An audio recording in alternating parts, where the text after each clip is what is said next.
Hello and welcome to Melee's Turnwheel, the series that takes a retroactive look at the Fire Emblem series chapter by chapter. I'm your host, I'm a Melee Kirby, and today we are wrapping up Fire Emblem, the Blazing Blade. Woohoo! We finally made it.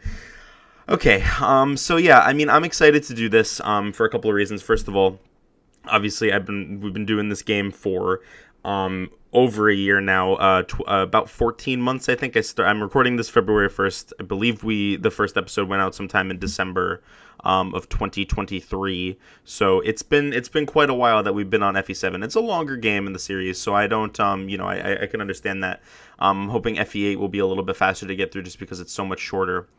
But yeah, the other reason that I'm excited for this episode is because I'm just excited to talk about FE7. I mean, I've had a lot of time to reflect on this game and come to terms with my feelings about it. And at the end of it all, I actually don't know if I can say that I fully have come to terms with my feelings about it, because I have a lot of very confusing and conflicting thoughts about this game.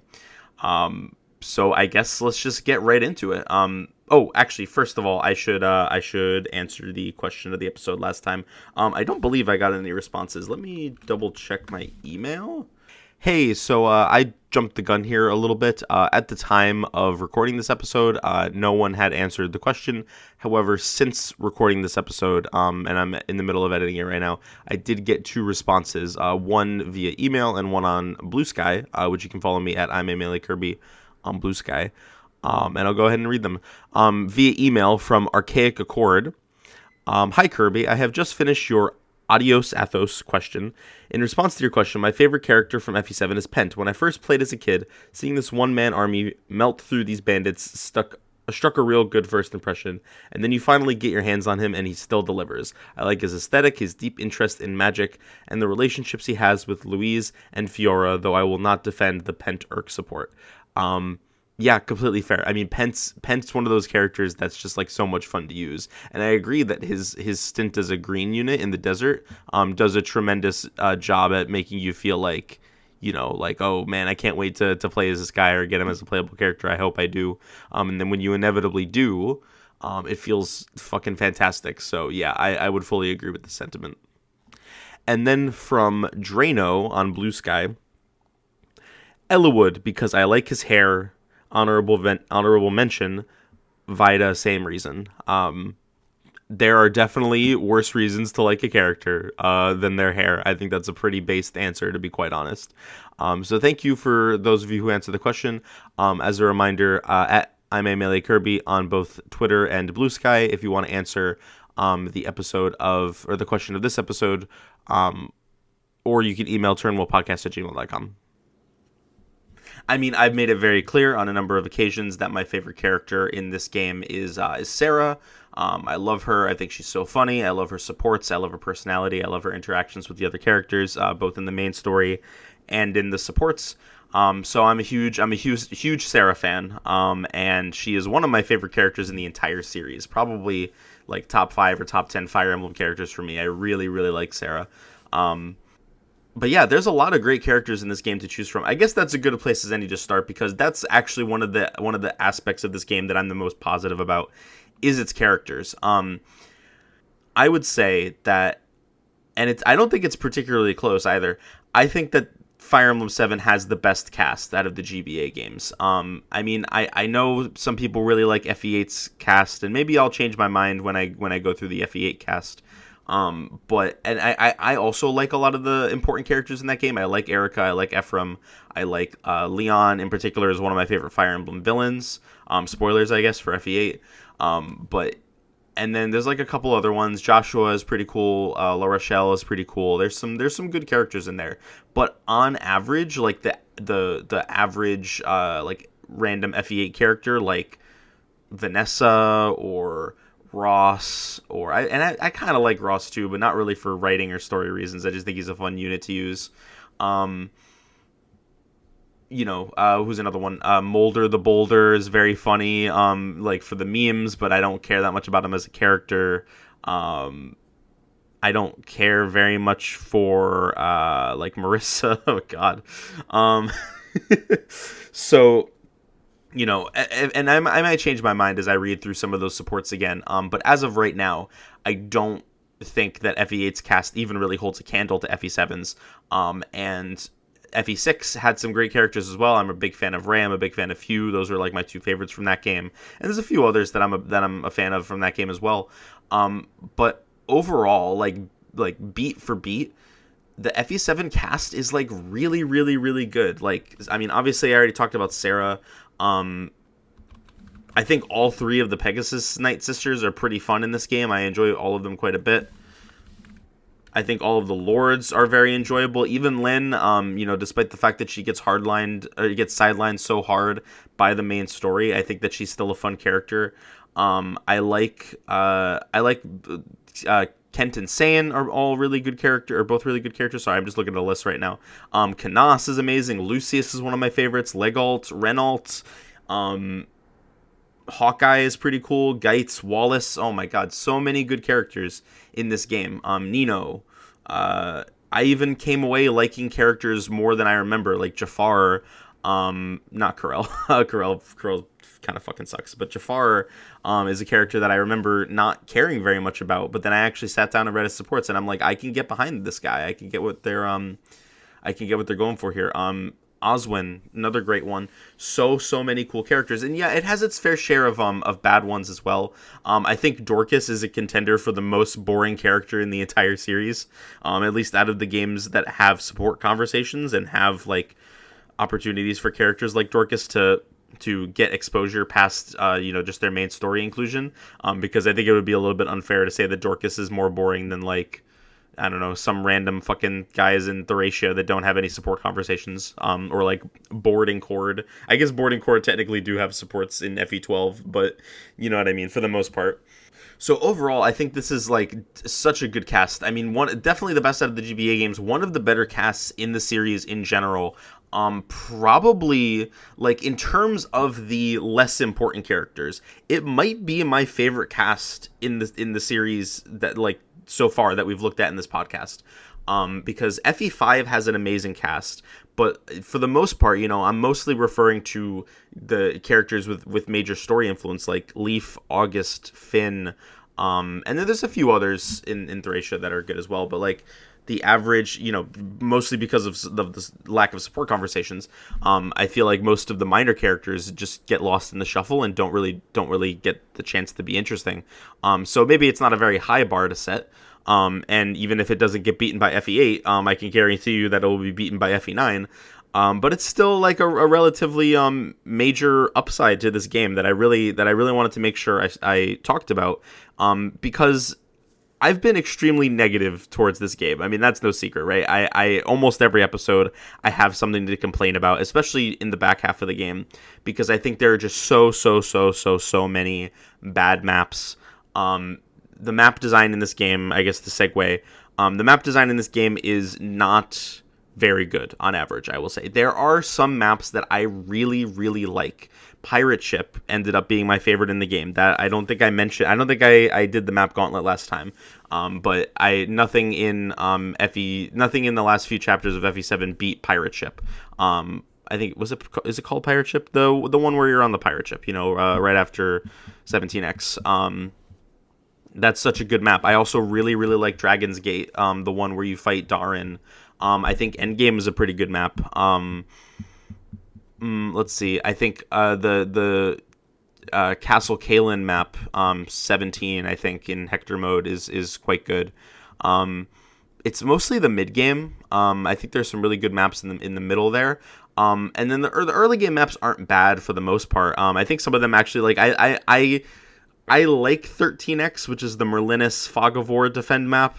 I think that it would be better if Fog of War wasn't there, but I do enjoy it as a defense map where your defense is actually pretty strained due to having it. Actually, I feel like I should slap myself for what I'm about to say, but Chapter 10 of Conquest I've frequently referred to as one of the better maps in the entire series. And I think one of the ways, we're going to talk about this obviously way later when we get to Conquest, but I think one of the ways that Conquest succeeds in its map design in the early game is that it understands how limited your tools are and is able to design maps around that. Like it knows what characters you're going to have for the most part, unless you let people die. So it's able to construct challenges that are fair but challenging because they know what resources you're going to have access to, as opposed to the mid and late game maps in most games, where they don't know what characters you're using. They don't know if you've reclassed them or promoted them, or which characters have died. So and that's a technique, or I guess a design strategy that a lot of games in the series use. I think it's at its most effective in Conquest, but a lot of other games in the series use it, and I think that this is a good example of that. 13X in FE7 is a good example of, okay, they've only been playing for like 3 chapters, they probably still have most of their units, right? Maybe 1 or 2 of them have died. I think in my playthrough of Hector Hard Mode, I think I had lost both Dorcas and Rebecca at that point, which is really funny because I'm so bad at Fire Emblem. But for the most part, you're gonna have most of your army, and they can plan around that. They can plan around how many guys you have and what they're probably going to be capable of, which is smart. And I like that level design, and it's just kind of an inherent flaw of the series that, as the game goes on, that becomes less of a possibility. And the design of the maps usually tend to become a lot easier as the game goes on, but also usually a lot less. There's a lot less of a feeling of intentionality of the design, if that makes sense. It feels a lot more directionless in some of the late game maps, but not in this game specifically, but just like as a series trend overall, I think that's pretty true. But I kind of lost the thread there for a second, because where I was going with this is that, yes, there are some really good maps in this game, but there's only a handful. I think it's actually like one of the worst map designs, like one of the games in the series with the worst map design, because the number of maps that I really, really, really like is quite small. It's like exactly Pirate Ship and Dragon's Gate. Those are like the only 2.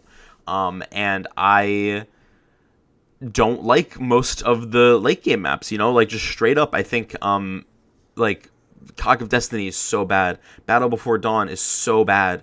Night of Farewells is so bad. Victory or Death is so bad. It's so fucking awful.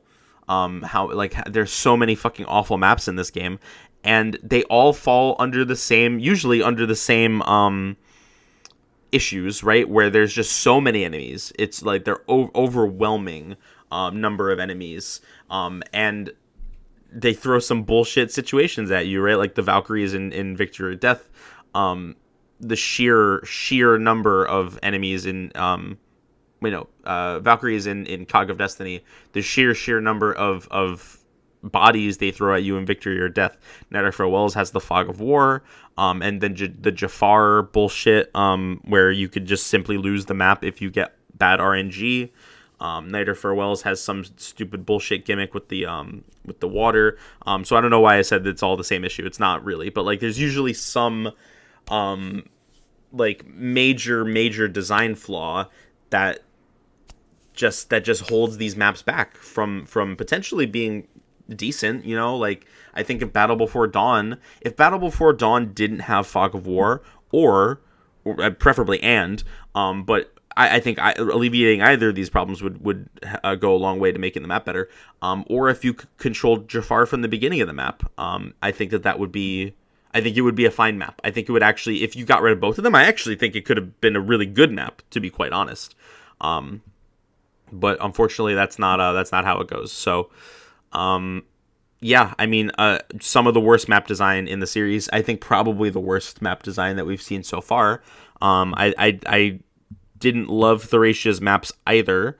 I think, yeah, I mean, like, no, Theresia's maps are worse probably. It's weird because they usually come from like Theresia just has so many weird mechanics, like the way ballista work, like just being so much stronger than they are in every other game, or the way that Theresia interacts with like bosses having movement stars or leadership stars, like, so I don't know how much of it is like the core mechanics of Theresia fucking with the map design versus the maps themselves being bad, if that makes sense. So I don't know which game I would say has worse map design. I definitely enjoyed playing this game more than Thracia. That is the main takeaway here, is that the majority of maps in this game are significantly better than the majority of maps in Thracia. I fucking hate Thracia so much. But this is not news. You guys been knew this.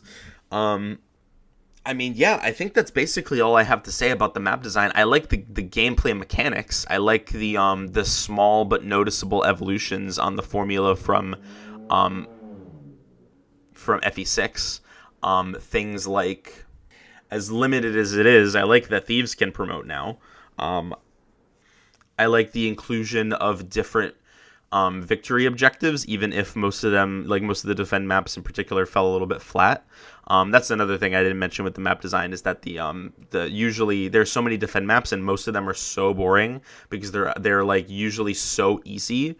I had a hard time with Kinship's Bond this time around, which is the Nils defend map where you have to defend Nils's unconscious body. I had a lot of trouble with that map this time around. I don't know exactly why, but I was kind of struggling with that. So that one was a little bit more fun. But I feel like that was just a skill issue. I feel like I was getting skill issued pretty hard by that. But overall, despite those improvements, minor as they are, I do think that they're noticeable improvements. I still think that the FE6 is the much more enjoyable game to play through overall, especially if you have the foreknowledge about like the guidance chapters and the requirements to get them. I think that because I do think that holds FE6 down a lot, but if you take that factor out, because I was playing both of these games with foreknowledge, and most people are going to be replaying these games knowing about stuff like that, having the WOD pages pulled open or the wiki pages pulled open. So I don't think that that's like an unfair standard to say, like, compared to FE6 with foreknowledge, FE7 with foreknowledge is not very fun, or less fun at least. So, I mean, yeah, that's kind of where it comes down to for me. I unambiguously really like the characters. I unambiguously really dislike the map design for the most part. So, I've been very straightforward. I have been very I've been very direct about how I feel about this game. So, you might be wondering, he said that he had very conflicted and contradictory feelings about this game. Where does that come in? Well, I genuinely have no fucking idea how to feel about the story of Fire Emblem The Blazing Blade. Because on the one hand, I think it's so cool and so interesting in so many ways. I think the main characters, because I think this applies to, I just talked about the main characters a little bit, but I think this applies to the story discussion as well. I think the interactions between the three lords are so good. Even Lynn, again, she gets sidelined so hard. She doesn't get to do as much as I would like her to do, and she takes a back seat to Eliwood and Hector through the majority of the game. But even then, I think that she has her role to play, and I enjoy her back and forth with, especially Hector, and I enjoy her and Eliwood's interactions as the more level-headed ones of the group. But then, of course, the ones who steal the show are Eliwood and Hector. They're such good friends, and you can feel their bond in like every conversation they have, every jab that they make at each other. They're just so well written as friends who have known each other for a really long time.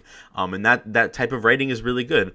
I think Nurgle is a super interesting villain conceptually. I don't think his execution was very good, especially with the fucking the infamous translation error with the death quote, that you have to go through so much of the game, so jump through so many hoops to get this death quote, and they just fucked it up.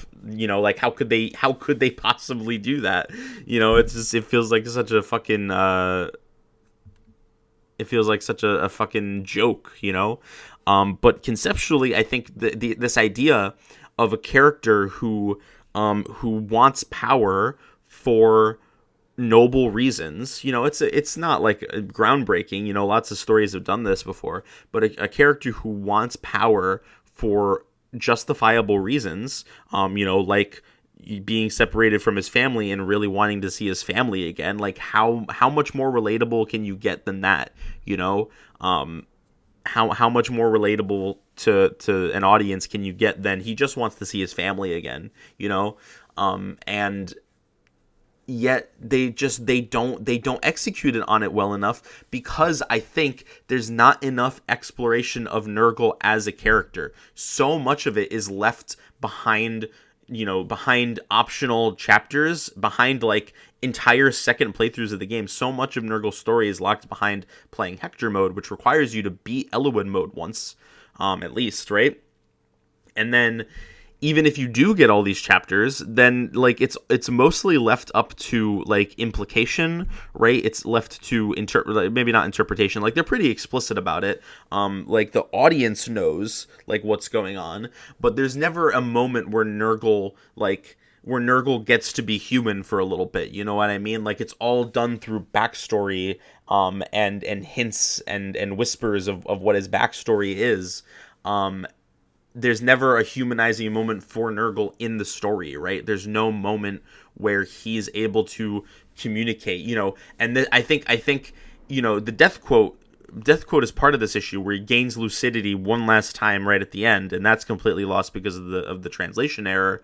But even like, I think if they had like a come to Jesus moment, to use a maybe not entirely appropriate turn of phrase, I think if they had like a moment where he gains some lucidity at the end, maybe as he's dying, I think that could have been effective. And it sounds cheesy, right? Like, do you want him to like do this whole like generic speech like on his deathbed or whatever right before he dies? A couple of things. First of all, cheesy and generic doesn't necessarily mean bad, right? Especially in this series, right? The series relies on tropes all the time. And in fact, if you want to talk about cheesy speeches on deathbeds, that happens not once but twice in this game. At least like maybe more, as far as I can remember. At least twice. There's with Elber, Eliwood is able to have a last conversation with Elber right before he dies, and then Athos, they have like a whole fucking go out for Sunday tea with Athos while he's fucking dying. And if they could do that, why couldn't Nurgle have a moment where as he's dying, he's like, oh, I've so wrong, I made so many mistakes, etc. Maybe maybe they wouldn't have to do something so ham-fisted, right? Like I'm just spitballing ideas here. Maybe he has a moment where he like recognizes Ninian as his daughter, or Nils as his son, and he has a moment of realization there. Like that could have been interesting, I feel like. The other reason that I don't really think Nurgle works as a villain, and this is a broader criticism of the story of FE7 as a whole, the biggest reason probably that I don't think Nurgle works is because I don't think he actually contributes anything to the story thematically, and I don't think he's like an interesting obstacle for our main characters to overcome. You look at Leon, again, maybe this is a little bit unfair because I've said Leon is one of the best villains in the series. I don't think that thematically, or if you look at Leon, one of the best things about Leon is that thematically he contributes so much to the story, because he is, as an obstacle for Erica and Ephraim to overcome, he's so much more meaningful, right? Like he's their friend, he's this person that they've interacted with for so long, and they have to come to terms with the fact that they need to defeat him.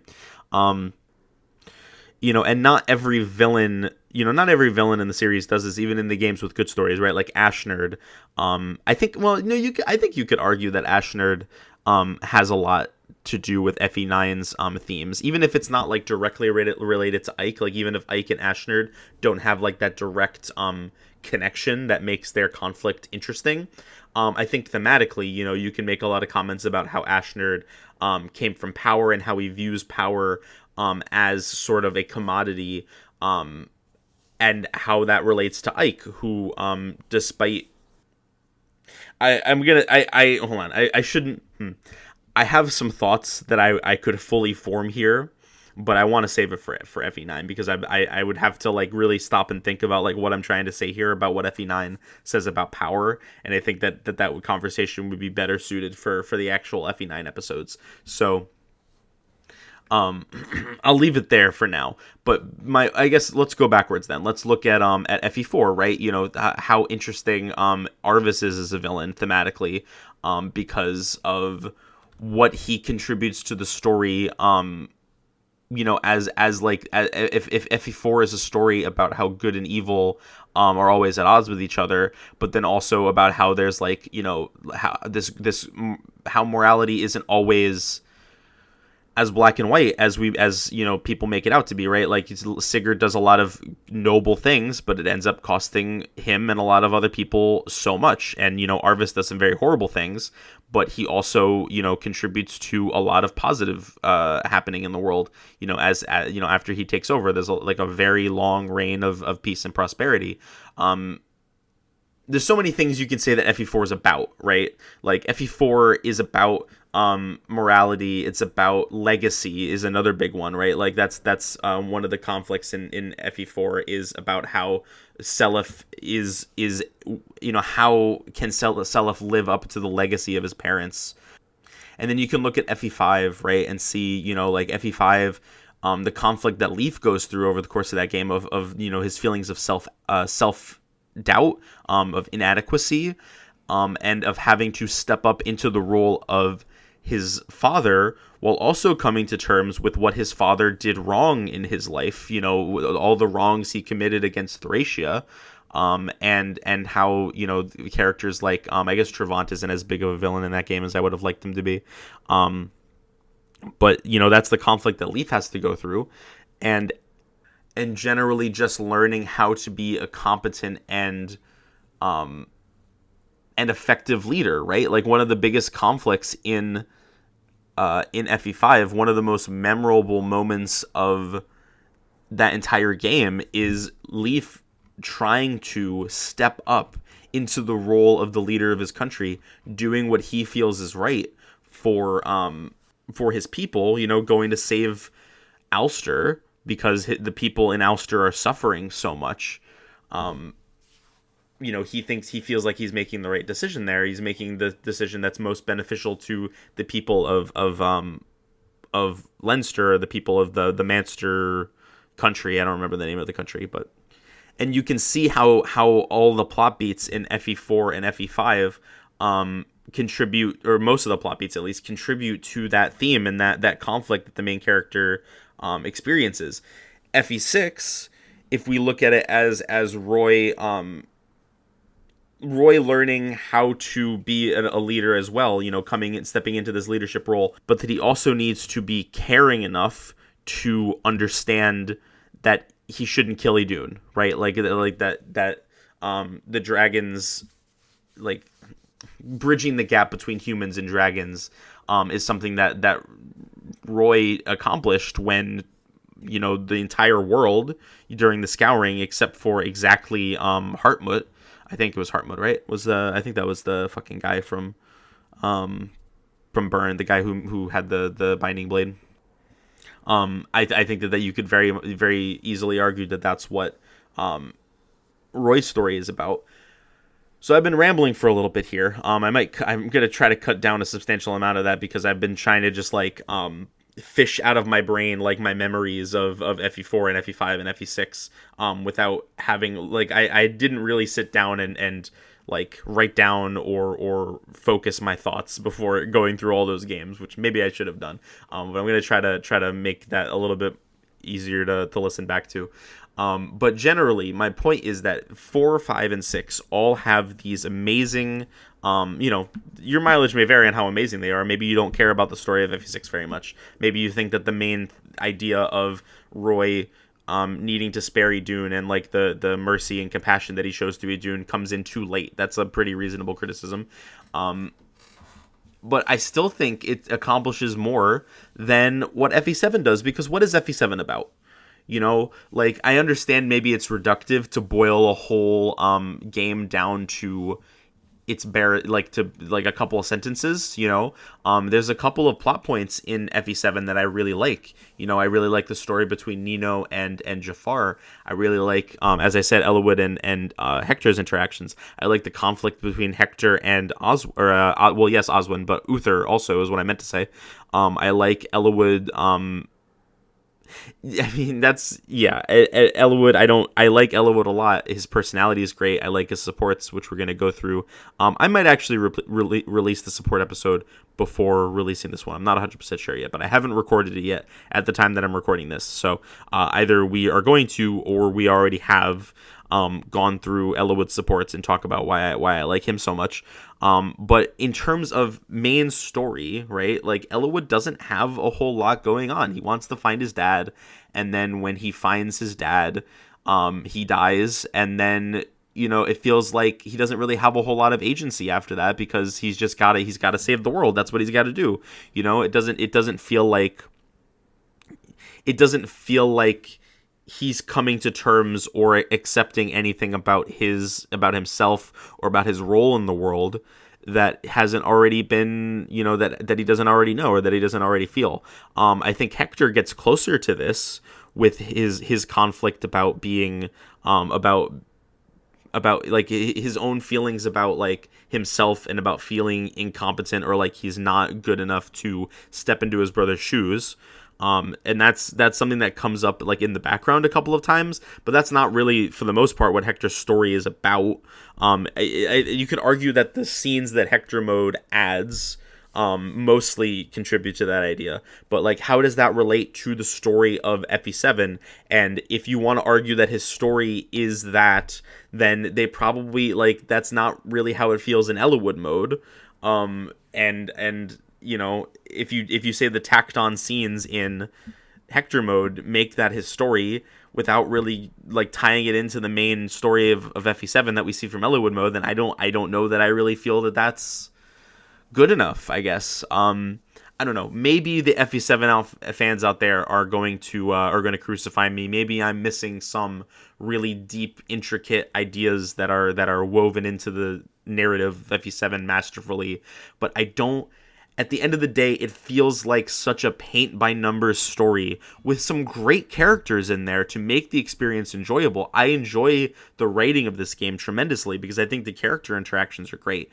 But it's like when we were talking about the story and what it means, what it's trying to say, I don't feel like it's saying anything, at least not anything interesting. I mean, if you want to say like Nurgle's story is about how power can corrupt, okay, great. First of all, I already explained why I don't think that that's handled very well, but also that's like the most boring fucking like nothing thesis for a game to be about ever, like at least if they don't do anything interesting with it, which they didn't.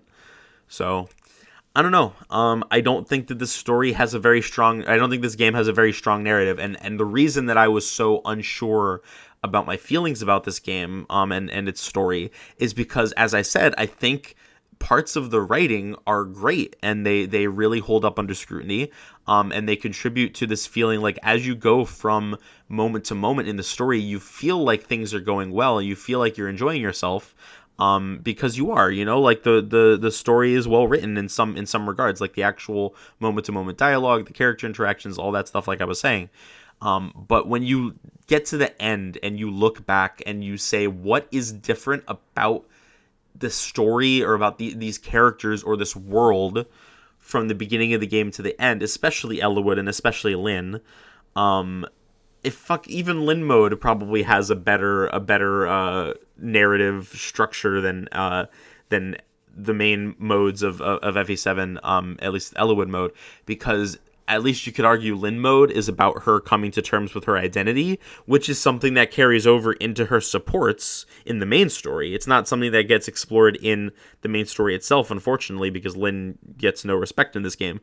But if you look at Lynn mode and you see like, okay, well, this is a girl who had so much taken away from her, and now her whole world is opening up, and she wants so badly to have a family again that maybe she loses sight of herself along the way, which is what some of the ideas in her supports explore, like the Florina one, where she's like, I can't believe I've gotten to the point where I care about how my best friend addresses me, right, like as an authority figure. That's an interesting story. And I feel like the story for Hector is interesting also. The problem with both of these is that they aren't woven into the main narrative enough for me to feel like they matter in the main narrative. And then Eliwood, I as much as I like him, as much as I think he's a nice, fun guy, I don't feel like his story is all that, like, in the main story, is all that interesting. That's really what it boils down to. I've been rambling for a little bit. I think you guys get what I'm trying to say, and if you don't agree, that's fine. I'm very interested to hear your thoughts and opinions. I never ended up doing a question for this episode, so maybe that'll be my question. Why do you, if you like Eliwood, why do you like him? What do you like about Eliwood's character, either in the main story or even as supports if you want? And if you don't like him, tell me about that. Why don't you like Eliwood? So I'll make the question all about Eliwood next time. See if anybody answers that. But trimwellpodcast@gmail.com, on Twitter, or on Blue Sky. We do have a Blue Sky now. It's all set up. And I have a couple posts on there, so go check that out. It's in the description of the last episode, or the one with fucking chapters, like the end game chapter episode. I think that's everything that I have to say about this game. I like it. I know I'm pretty negative about it for the most part, because there's aspects of it that I really, really don't like. But overall, I think the rating is good. I think the map design is very hit or miss, but there's some really solid ones in there. And I think I like this game more than I don't like it. It's hard for me to say. It's very, like, on the fence. It's I don't know exactly where it sits for me. I do know exactly where it sits for me. I've been holding off on, like, doing any kind of, like, ranking stuff, because I want to save that, for eventually when we finish the entire series. I want to rank all the games. But it's down there, but it's not so low that I don't still enjoy it. I think it's a fun game for the most part. Okay, relatively short one this time around. The wrap-up episodes tend to be a little bit short, especially when I'm not, when I'm doing stuff off the cuff like this, and when I'm not with anybody, because I can only really speak to my own thoughts, and my own thoughts are not usually super extended. But yeah, I enjoyed this game, and I enjoyed talking about it and playing it for this podcast, and I'm very excited to go ahead in the next episode. Well, we're gonna do the Lord's supports somewhere in there. Maybe it's before this, maybe it's after this. And there's gonna be a couple of bonus episodes in there as well. There's some stuff that I've been holding off on doing, because I wanted to make sure that I finished off FE7 first. Yeah, I think that's everything. So let's go ahead and talk about other stuff. Let's talk about news. Let me see if there's any Fire Emblem news. I'll be right back. Choose Your Legends is happening right now.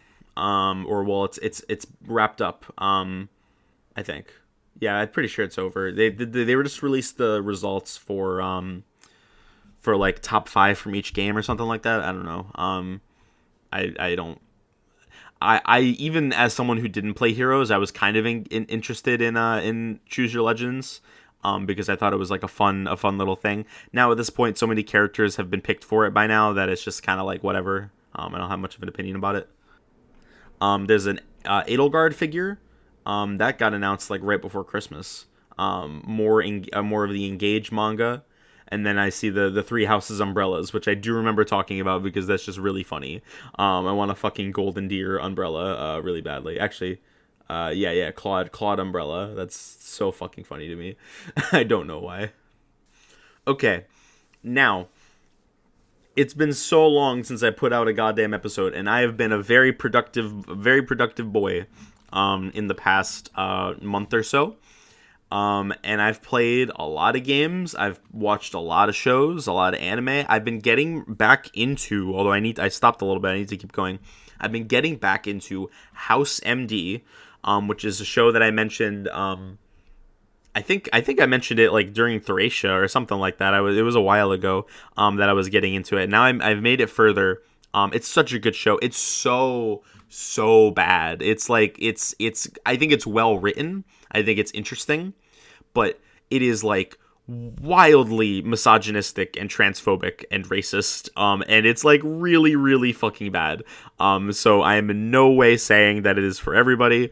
I'm in no way saying that the writing doesn't make me want to like gouge my eyes out sometimes. But it is still a pretty fun show, I think, if you can get past how fucking insane it is sometimes. There's one episode in particular in season, I believe it's in season 2, that is just like one of the worst pieces of, like, one of the worst episodes of television I've ever seen in my life. It manages to be not only transphobic, but also like fucked up in ways that are even worse than that, if you can believe it. It's just awful. If you've seen House MD, you probably know the one I'm talking about. It's the one with like the 15-year-old supermodel. And I don't want to go into further detail. You can probably pick up the rest for yourself. It is so fucking horrendous. But you know, other than that, pretty good show. I'm enjoying it. I really like House. I really like fucking Wilson. Wilson's my goat. I fucking love Wilson so much. He's so cool. But yeah, other than that, I've watched several other things in the meantime, in between the last episode and this one. I watched the first season of Baki, which is great. I love Baki like a lot, and I'm very excited to get into like the newer stuff. The first season is like, well, actually, it came out in like the 2000s, but it looks like a fucking 80s anime. I don't know if just like the animation studio was like going for a stylistic choice, or if it is like just kind of like was a limitation. I think it still looks pretty fun. But it's just insane. It's fucking insane, dude. Watch Baki. It's crazy. I watched Dandadan. I think I mentioned that. I had been watching Dandadan. That finished up. I watched Space Patrol Lulico. That's a fun one. That's very short. You should watch that. I think is that Trigger? Yeah, Trigger. Who makes Little Witch Academia and Kill la Kill, if I'm not mistaken. So yeah, go check that out. It's like an hour and a half total for the entire thing. It's very fun. I've been watching more Gundam. I've finished Gundam Double Zeta. I think that was where I was up to the last episode. I finished Double Zeta, and then I watched the War in the Pocket OVA, which was fantastic. War in the Pocket is great. Apparently, the Gundam fandom really likes that one, and I can see why. I think I gave it like a 9. It's really, really, really good. And then I also watched the movie. I don't remember the name of the movie. I actually don't even fucking see it on my Annie list, which means I forgot to add it. It's I'm going in release order. So after War in the Pocket, there's a movie, and then there's another OVA, which I believe is called Stardust Memories, which I haven't seen yet, but I plan to. That's going to be pretty soon. And then the next main series, like the next big TV series for Gundam, is Victory Gundam, which I've heard very good things about it. So I'm excited to get to that one. Akudama Drive was great. I've heard mixed things about it. I've heard some people don't like Akudama Drive, and to those people, all I have to say is that you're lame as hell and boring, and I don't like you. No, I'm just kidding. If you don't like Akudama Drive, that's fine. But I thought it was fucking rad. I thought it was so fun. Is it like the most cohesive, well-structured narrative of all time? No. It's a little silly. It's a little bit, I had to suspend my disbelief for some stuff a little bit. But man, if it isn't fun. It's just so hype and so like over the top bullshit, and I love it. I love the main character, Swindler. Amazing. She's great. I love Brawler. I love is it Hoodlum? I like Courier. He's like so edgy, but I love him for it. So many great characters from that anime. And then I think that's it for anime that I've seen between now and then. Sorry, I opened up my backlog to talk about the games that I played recently. And there's a lot. I think I mentioned Rain Code last time. I beat it. I don't remember if I had beaten it at the time of the last episode, but I beat Rain Code. I beat the the remake of the first Yakuza game, Yakuza Kiwami, which is great. I love that game. Some people have mixed opinions about it. Some people think it's the worst Yakuza game, which I could totally believe. It was way, way worse than Zero. But Zero was also one of my favorite games of all time. So Kiwami being worse than that is not really like a mark of shame, I don't think. In fact, I thought it was still quite good, and if it's the worst Yakuza game, then all that means is that I am apparently the world's biggest Yakuza fan, because I thought it was excellent. I played a game called no, I talked about Majotori already. I might have already talked about Kiwami as well then. All right, shit. Sorry guys if I'm repeating shit. But I don't think it's a bad thing that I'm telling you again to play Yakuza Kiwami. It's a very good game. I've been playing some multiplayer games. I played Buckshot Roulette. I've been playing a little bit more Lethal Company. That's not new. I'd played Lethal Company already, but I did play a little bit more of it recently. I played a co-op puzzle game called We Were Here with a buddy of mine. That was pretty fun. Highly recommend that. It's a part of a bigger series, and it goes on sale fairly frequently. So it might be worth checking out if you're interested in puzzle games and you have someone to play with. I played The Murder of Sonic the Hedgehog, which was a fun little short game. I enjoyed that a fair bit. And then I played Me-Side. I'm specifically saving one for last because it's not the most recent game that I played, but I played Me-Side, and that was fun. I wasn't really sure what the vibe of the game was. All I knew about it is that it had like some horror elements, but it also kind of seemed like a dating sim. So I was like, I don't know if this is like the type of game that I want to be, that I want to be caught playing. You know what I mean? But I saw that Markiplier played it. I didn't watch any of his videos, but I saw that Markiplier played it, and I was like, okay, well.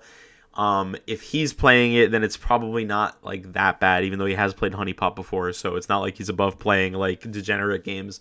But I decided to give it a shot, and then if it turned out to be weird, then I was just not going to talk about it. But it wasn't. It was fun. It was a pretty enjoyable game. Again, pretty short, only a few hours. I think I beat it in almost one sitting. I think I needed like an extra 30 minutes the next day to beat it.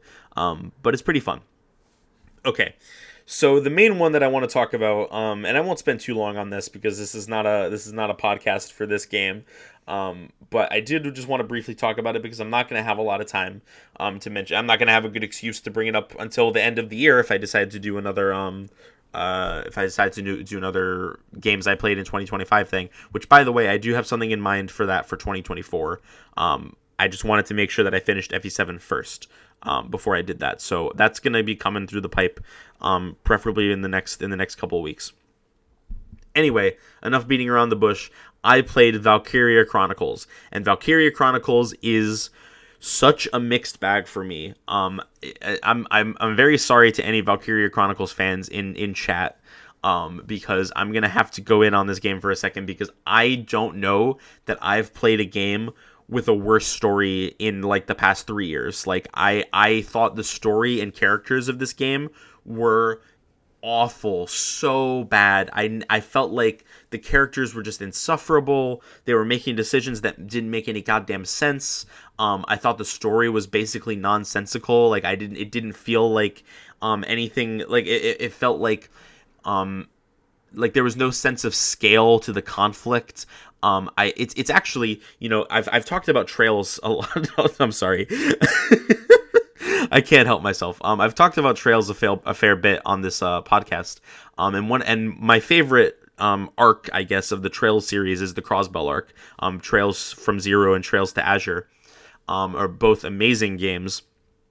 And one of the things that game does is it puts you in this country, in Crossbell, in Crossbell State, and the conflict of that game, for the most part, is Crossbell's place in the world when it is nestled in between two huge superpowers. And like, what can they do on the inside to establish themselves as a country being worth taking seriously? And that is like such an interesting and well fleshed out conflict. And I'm not saying that every game needs to be like Trails, but what I am saying is that Valkyria Chronicles similarly focuses on a smaller country nestled between two huge superpowers, and the way that it handles that conflict is not at all. It feels like Gallia is just another country. You barely interact with the Federation, which is like the quote unquote like good guy country. They're not really good guys. The main enemy of the game is the Empire, and you're fighting against them for the most part. So that by the other side being the good guys, I don't really mean that, especially since they're antagonistic towards you as well. So they definitely don't respect you or want to be allies with you. So when you're nestled between two superpowers like that, how do you resolve that conflict? The answer is that they just don't focus on it and they don't do anything interesting with it. You just fight the Empire and then win, even though it's established so many times how powerful the Empire is. It's like you can make assumptions about, like, they had to divert a lot of their main army to the fight with another country. Like, that's fine, but it feels like it feels like it's supposed to be an underdog story, but you never really actually feel like the underdog for the majority of the game. I just don't think the conflict is very well written. There's also like a really bad racism subplot around people who have black hair, and it's just not well written. Like, I'm sorry, it's just not well written. And the resolution to that is so boring and bad that I just don't think it's executed on well at all. The gameplay is fire. This shit goes crazy. It's such a fun strategy game where you control your units and you can move around the battlefield in like real time. You have like different types of units can move further. They have different like strengths and weaknesses. Unfortunately, I was told how overpowered the scouts are, but I purposefully decided, okay, well, and I can see the vision. I never really I tried to focus mainly on scouts for a little bit, and it never felt like it was working out for me. I don't think I was doing it right. Like, I don't think that it's untrue. Enough people say it that it must be true, and I must have just been missing something. But I didn't really feel like it was working out for me, and I didn't want to do it anyway because I felt like it would be more fun if I was using like a variety of different units for like the things that they're intended to be used for. And I was right about that. The different types of units were fun. I really enjoyed using the snipers. I really enjoyed using the shock troopers, which are like the main combat ones. They're not as agile as scouts, but they can take more damage and deal out more damage theoretically. And then the Lancers sure were there. They sure existed, and I sure used them sometimes. But yeah, that's all I had to say. It's very fun gameplay, awful story. And I did start dabbling. I haven't gotten very far. I did start dabbling in Valkyria Chronicles 2. And from what I understand about that game, it has the exact opposite situation, because I love, like, so far at least, I'm only a couple missions in, but I love the characters in Valkyria Chronicles 2. The main trilogy of characters, or the main trio of characters in that game, are amazing. They're so well written. I love their dynamics with each other. They're so funny, and so full of personality. And then the gameplay allegedly sucks ass. I mean, I haven't gotten to the point where it sucks ass yet. But people say that like the game gets really repetitive. They start making you go through some bullshit filler missions that are not fun, and that's a shame. But it's nice to see that the writing mostly seems good now. But I don't know, who can say. I'll have to play more at some point. I definitely wanna try to get through 2. I don't know about 3 and 4. I'm definitely gonna play them. I just don't know when. But 2 kind of hooked me with how good the writing is early on. So I'm a fan. Okay, I think that's everything. I managed to ramble on for about 15 minutes about fucking Valkyria Chronicles and all these other shit that I've been doing. So I'm gonna go ahead and let you guys go now. Make sure to answer the question of what you think about Eliwood. Do you like him? Do you not like him? Why? By emailing turnwellpodcast@gmail.com or responding on Twitter and Blue Sky. or Blue Sky. I had the Blue Sky so that you guys could fucking delete Twitter if you really want to. If you don't want to keep responding to me on there, then go ahead and delete your Twitter. It's fine. Do it. You should do it. I'm just suggesting that you do it. Um, okay. I think that's everything. I hope you all have a great rest of your day, and I will see you all next time. Bye bye.